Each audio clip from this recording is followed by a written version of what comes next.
নববর্ষের প্রত্যাশা অনিল কুমার পাল। চৈত্র সংক্রান্তি বিদায় নিয়ে পহেলা বৈশাখ শুরু। দহন তাপে মেঘেরা ভাসে ডাকছে দুরু দুরু। ভোরের আলো উঠল জেগে নববর্ষের এই ক্ষণে। কৃষ্ণচূড়ার ডালে মৃদু বাতাস দোলে রাঙিয়ে যায় মনে। বছর ঘুরে পহেলা বৈশাখ বাঙালির প্রাণের উৎসব। জরাজীর্ণ অশুভ শক্তি দূরে প্রত্যাশায় থাকি সব। লক্ষ জনতা শাহবাগের প্রদক্ষিণ, প্লাটুন ফেস্টুন হাতে, ফুলের টোপর মাথায় দিয়ে শিশু বালক সাথে।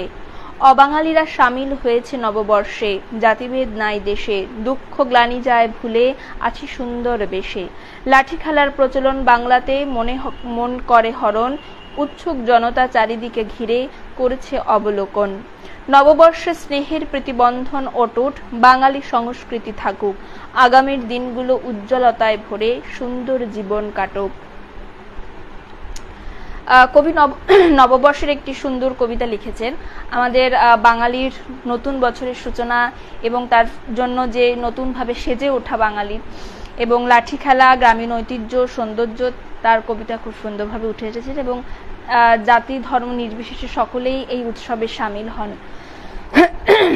এখন আমাদের নববর্ষের কিছুদিন আগেই হয়েছে, বৈশাখ মাস এখনো চলছে।